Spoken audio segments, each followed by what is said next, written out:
This is Lake Effect Radio. Good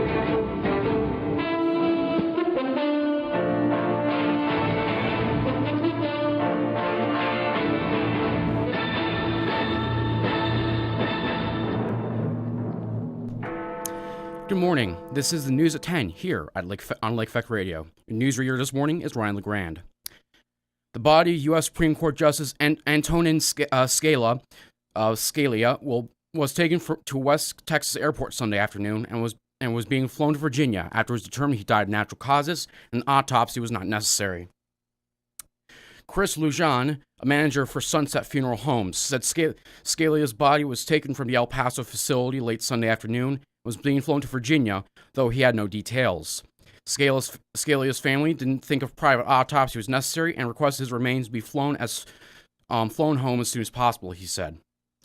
Presidio County Judge Cinderella Guevara told the Associated Press on Sunday she consulted with Scalia's personal physician and sheriff's investigators, who said there were no signs of foul play, before concluding the 79-year-old had died of natural causes. He was found dead in his room in a West Texas resort ranch Saturday morning. Guevara said the declaration was made about 1:52 p.m. Saturday. Terry Sharp, Assistant Director of Operations for the El Paso International Airport, said a private plane carrying Scalia's body departed from about 8 p.m. Eastern Standard Time. Scalia's body was accompanied to the airport by U.S. Marshals, he said. He said he didn't know where the plane was headed. The United States Marshals Service referred questions about the flight to Supreme Court officials, who did not immediately respond to inquiries. Scalia's weekend death was as much a shock to those at the ranch as it was to the rest of the nation. The owner of a Cibolo Creek ranch near Marfa, where Scalia died, said the justice seen his usual self at dinner the night before he was found, quote, in complete repose in his room. John Poindexter told reporters Scalia was part of a group of about 35 weekend guests. He arrived on Friday at about noon. The group had dinner Friday night, and Scalia was, quote, his usual personable self, Poindexter said. Scalia retired about 9 p.m., saying he wanted a long night's sleep, according to Poindexter. A procession that included about 20 law enforcement officers arrived in the early hours Sunday at the funeral home more than 3 hours from the ranch, Lujan said. Christina Mills, a history teacher at nearby Chaplin High School, came to the funeral home to pay her respects and brought flowers. Quote, recognizing his contribution to serving our country just compelled me to come, she said. Further quote, I wanted to do Yellow Roses because of him, for him dying in Texas. I didn't want his family to have bad memories of Texas. I'm not sure what this significance that is. If you could mention it, please mention it. In the nation's capital, where flags flew at half-staff and at the White House and Supreme Court building, the political sniping soared, raising prospect of court shorthanded for some time. Bloody hell. Yeah, flags are half-staff, as you may have noticed, over at the Clock Tower and in many other places. And if they don't have it half-staff, presumably they just haven't gotten it taken care of. It's worth noting. Hold on, I need to turn on the fan.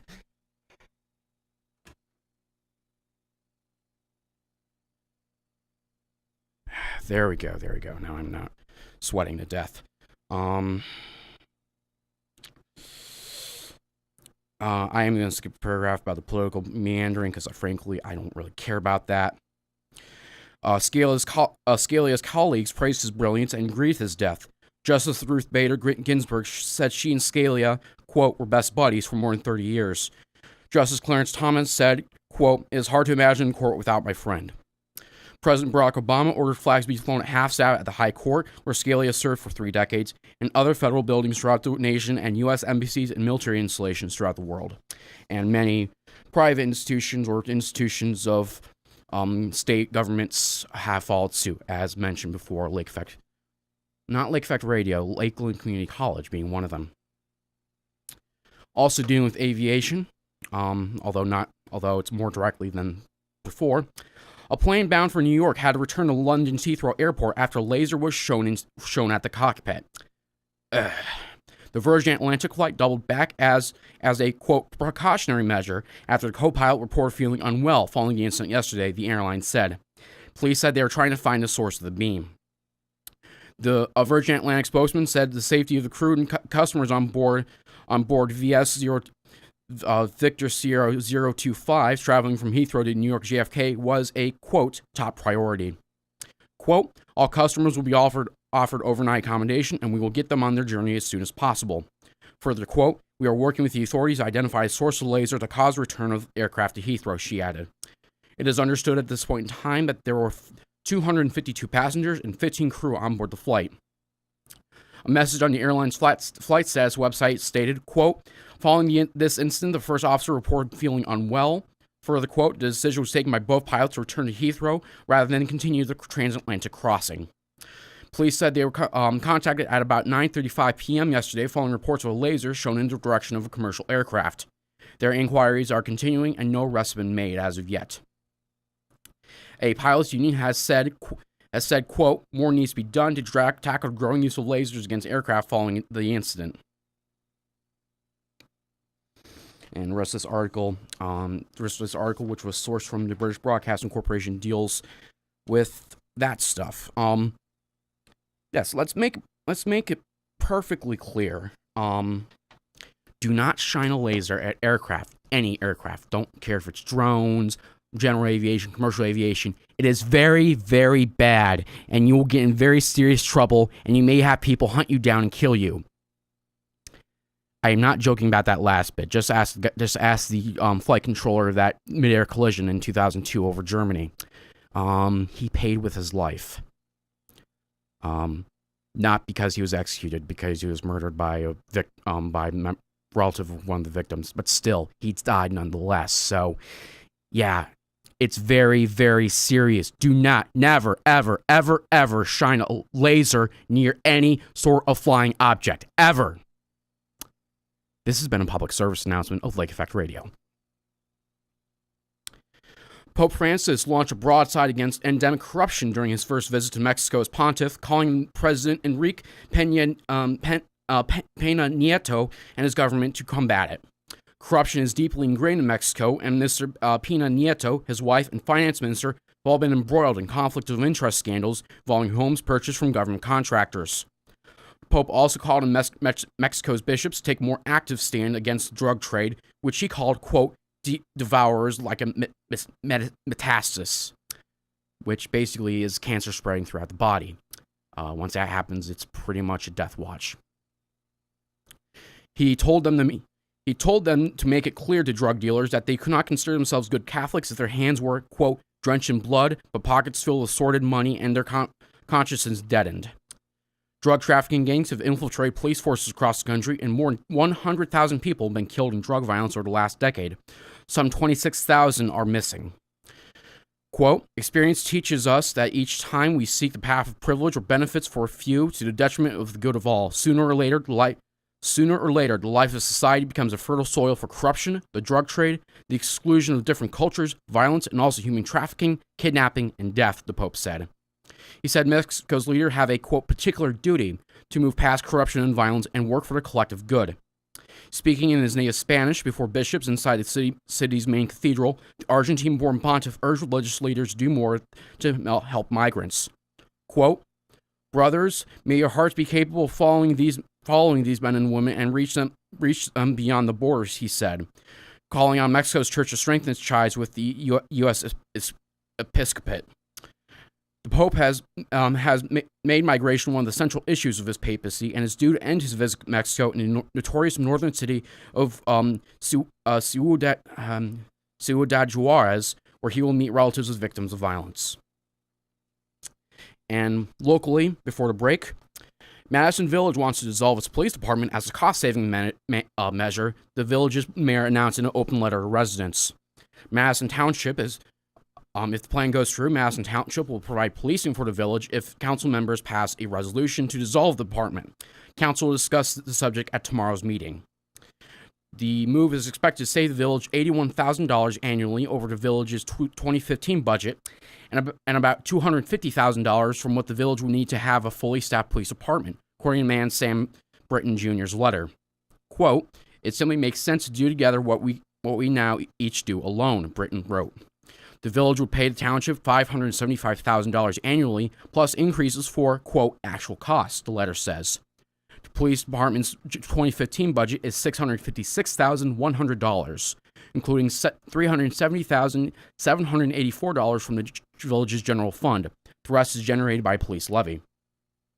Britton said the village's annual general fund revenue is $1,177,000.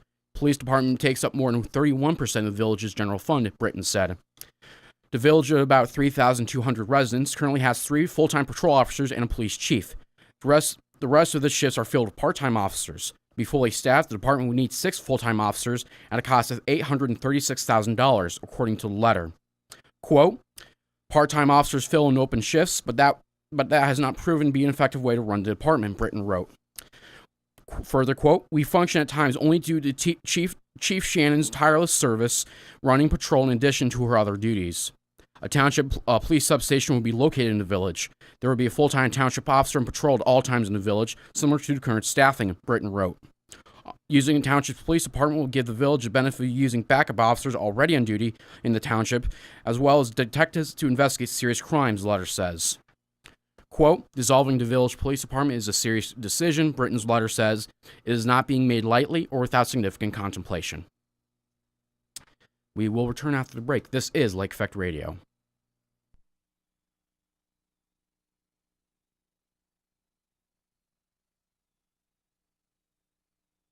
Call or text in to 440-940-6615 to request songs. I enrolled at Lakeland because I wanted to get ahead. And today, you need college. And Lakeland is close by and tuition is low. It's convenient with classes day, night, weekends, and online. You can't beat it. And here's the best part. You'll save thousands of dollars and not rack up a lot of debt. My Lakeland credits transferred, and now I'm working on my bachelor's. So take it from me. I'm from Lake County. Opportunity starts here at Lakeland. Military veteran students who study at Lakeland first meet with a Veterans Affairs certifying official who processes and certifies educational benefits for eligible students. The staff has been phenomenal, said Lakeland student Michael Dugan, who is a retired Chief Petty Officer from the U.S. Coast Guard. The Veterans Lounge is a great place to frequent prior to class. It's great to be able to show up a few hours early, do some final prep, enjoy a snack, and be able to meet fellow veterans. A generous grant from Wells Fargo Advisors, LLC, helped to set up a Veterans Lounge in 2013. The space, complete with study areas, a computer and printer, a refrigerator, and a television, serve as a meeting point for student veterans on campus to connect. Each May, graduating student veterans are recognized at the college's Veterans Recognition and Graduation Banquet. Earn a bachelor's degree close to home through Lakeland's Holden University Center. Choose from a variety of degree programs from 9 Ohio colleges and universities. Taking classes your first few years at Lakeland will save you thousands. Register online for the Holden University Center Partnership Fair Tuesday, April 12th from 4 to 6 in the A Building Atrium. Learn more at lakelandcc.edu/UC. Lakeland's Holden University Center. Stay here, go far. Ride Lake Tran free with your student ID. For more information, visit www.laketran.com or call 1-888-LAKETRAN. Be sure to watch us live on www.livestream.com/LakeEffect. Come watch the Lakeland basketball teams as they take on Owens at Lakeland Community College on February 17th. The women start at 5:30 and the men start at 7:30. You can listen on www.livestream.com/Lakeland's Lake Effect Radio. Earn a bachelor's or graduate degree close to home through Lakeland's Holden University Center. Choose from a variety of degree programs from 9 Ohio colleges and universities. Taking classes your first few years at Lakeland will save you thousands.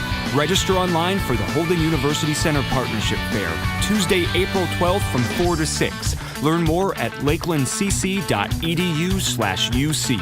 Lakeland's Holden University Center. Stay here, go far.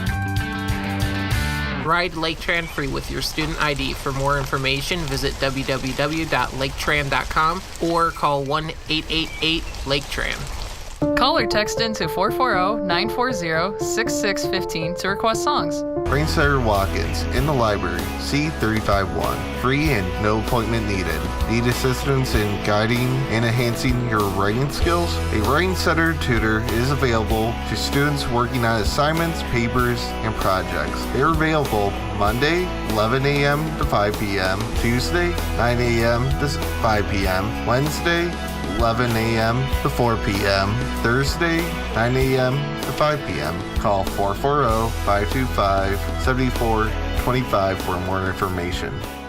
Attention! The library will be closed Friday, February 12th, 2016 for President's Day. Lakeland Library will reopen Saturday, February 13th, 2016 at 9 a.m. and will be open until 1 p.m. Call 440-525-7424 for more information.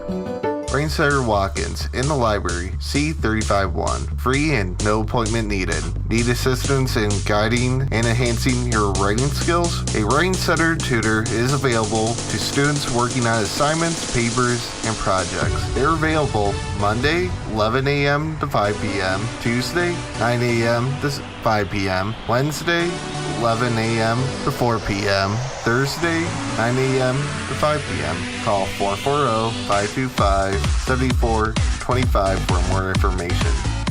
Hey, this is Dan Lesueur, aka DJ Yoshi Blade. You're listening to the Lake Effect Radio here at Lakeland. Right now, you.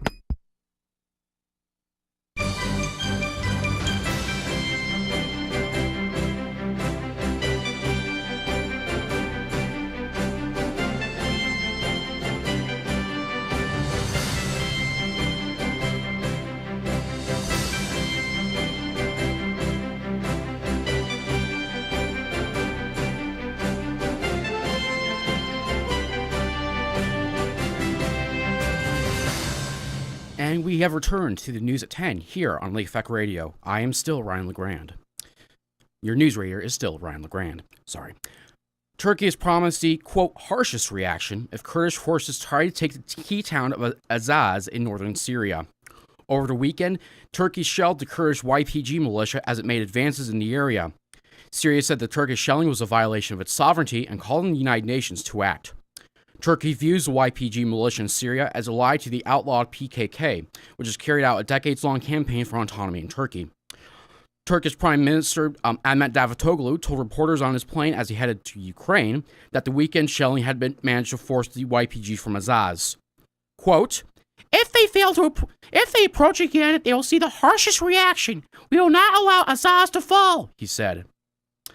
Mr. Davutoglu also pledged to make the Syrian Minag airbase unusable if the militia did not withdraw from the area, and said the YPG will not be allowed to move east of its Afrin region or west of the Euphrates. Jesus Christ. Pardon me. The Kurds have been capturing areas from Syrian rebel forces who are also fighting President Bashar al-Assad. The YPG has rejected Turkey's demand to leave the areas of the siege, saying Islamist rebels would return if it left. A British broadcasting correspondent Mark Lowen in Istanbul says Turkey's actions against the Kurds has opened a new front in Syria, as it hasn't been assuming it hadn't already been opened, the stage for several proxy wars already. Again, yes. Turkey has earlier denied reports that some of its soldiers had entered Syria, according to a state-run news agency. Defense Minister Ismet Yilmaz also told a parliamentary commission it was not considering deploying troops there. In his comments to the parliamentary commission, Mr. Yilmaz also denied that Saudi Arabian aircraft had arrived in Turkey to help operations against Daesh, but said a decision had been taken up for Saudi Arabia to send 4 F-16 aircraft. The Syrian government has earlier said in letters to the UN Secretary General and the Security Council chairman that Turkey had allowed about 100 gunmen, believed to be either, quote, Turkish soldiers or Turkish mercenaries, to cross into Syria, pardon me. Syria believes these gunmen are trying to supply insurgents fighting in Damascus. The letters to the UN said that, quote, Turkish artillery shelling the Syrian territory constitutes direct support of the armed terrorist organizations. Further, quote, Syria will maintain its legitimate right to respond to the Turkish crimes and attacks to claim compensation for the damage caused, they said. The United States and others backed the Turkish militia in Syria, the YPG, in its fight against Daesh. Last Thursday in Munich, world leaders pledged to work towards a cessation of hostilities within a week. But Russia argued that the, quote, cessation does not apply to its airstrikes, which have tilted the balance of the war in favor of the Syrian government. Russia had been carrying out airstrikes in September in support of Mr. Assad and against what it terms, quote, terrorists. Almost 5 years of civil war in Syria have led to the deaths of more than 250,000 people, and more than 11 million people have been displaced. Closer to home, Again, police in Ohio have killed a man who attacked 4 people with a machete in a restaurant. Mohammed Berry, 30, fled after he attacked in a Mediterranean diner in the city of Columbus, leading police on a chase before he was shot and killed. All 4 people were taken to the hospital and are expected to make a full recovery. Quote, "There was no rhyme or reason as to who he was going after," said Sergeant Rich Weiner. Columbus police said they are working with federal authorities on the investigation, but have still not provided a motive. Berry first came to the restaurant early in the evening. He had a conversation with an employee and left. He returned about 30 minutes later, approached a man and woman sitting near the door, and started the attack. Customers and workers attempted to stop the attack by throwing chairs at him. Quote, "He came to each table and just started hitting them," customer Karen Bass told a local CBS television station. Quote, "There was tables and chairs overturned. There was a man on the floor bleeding. There was blood on the floor." She fell 5 times, she said. Quote, "My legs felt like jelly. I just thought he was going to come behind me and slash me up." One customer told 911 dispatchers the attacker, quote, "just started running through the restaurant, and she ran to a nearby fast food restaurant with her children to hide. The suspect eventually fled the restaurant in his car, but police ran him off the road." Quote, "He had a machete and another knife in his hand, and he lunged across the hood at the officers," the chief said, who described it as a, quote, "random attack." 3 men and 1 woman were hurt in the attack. Police said they attempted to stop Berry with a stun gun unsuccessfully, and an officer shot him when he lunged at them. The officer who shot Berry is a 25-year veteran of the Columbus Police Force. Jesus Christ. Again, I apologize not just to viewers, but also to Jesus of Nazareth as well for misusing his name. South Korea has claimed the North has used 70% of wages earned by workers at a jointly run industrial complex for its weapons program and luxury goods for the elite. Last week, Seoul suspended its operations at Kaesong following the North's recent rocket and nuclear tests to cut off its monetary supply. The North has called a shutdown, quote, "a declaration of war."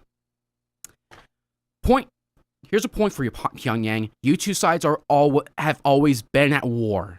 You've always been at war. It's just gotten colder and hotter between times. It's no point to declare that war exists if everyone knows it already exists. I don't like you assholes are listening, but still. Again, my apologies. Kaesong was one of the last points of cooperation between the two sides. The North reacted to the shutdown by expelling all South Koreans from the complex and freezing the assets of South Korean firms, as if there would be much in there anyway. Sorry. It is also vowed to cut key communication hotlines of the South. Ooh, that's definitely not good. The privately run manufacturing zone saw thousands of North Koreans working for South Korean businesses, making clothes, textiles, car parts, and semiconductors. On Sunday, the South's Unification Ministry said in a statement the wages in U.S. dollars have been paid to the government instead of directly to the workers. Quote, "Any foreign currency earned in North Korea is transferred to the Workers' Party, where the money is used to develop nuclear weapons or missiles or purchase luxury goods," said Hong Yong-pyo, the Unification Minister, in a televised interview, referring to Pyongyang's ruling Communist Party. He added that 70% of the money was kept by Pyongyang, while workers were given tickets to buy food and essential items and local currency. Government cited, quote, "multiple channels" as its sources for these claims, but did not divulge how it arrived at the percentage. The South estimates that about 616 billion Korean won, or $508 million, have been paid to the North over the years. Mr. Hong was quoted by Yonhap News Agency as saying that the South did not suspend operations earlier at Kaesong because, quote, "the international community recognized its significance," and shut it down this time because, quote, "North Korea was only going to intensify its weapons development and we need to make a decisive move to alleviate our people's security concerns." On February 7th, North Korea conducted a long-range rocket launch. It came after the country's 4th nuclear test in January.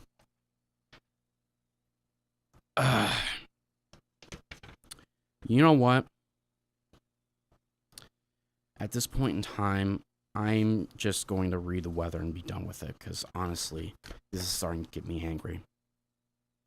We'll have the weather in a bit.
And now the weather forecast for Kirtland, Ohio over the next several days. But first off, we have a special weather statement from the National Weather Service that applies over a very wide area, including Lake County. Areas of freezing drizzle will linger across north central and northeast Ohio for the remainder of the morning. A light glaze may develop on untreated roads or sidewalks, creating slick conditions. Motorists should use caution this morning if they encounter drizzle. Temperatures are expected to rise into the lower 30s this afternoon. And now the weather forecast. Washington's birthday, or Monday. A chance of snow, mainly before 4. Cloudy, high 32. South wind 11 to 14 miles per hour. Precipitation chance 40%. Daytime snow accumulation less than half an inch. Tonight, snow likely mainly after midnight. Cloudy, low 28. South wind 5 to 9 miles per hour, becoming calm after midnight. Precipitation chance 70%. New snow accumulation around an inch. Tuesday, a chance of snow before 8, then a chance of snow, freezing rain, and sleet between 8 and 9, then a chance of snow after 9. Cloudy, high 35. Calm, becoming northwest, 5 to 8 miles per hour in the morning. Precipitation chance, 30%. New snow and sleet accumulation of less than half an inch. Tuesday night, chance of snow, mainly after midnight. Cloudy, low 25.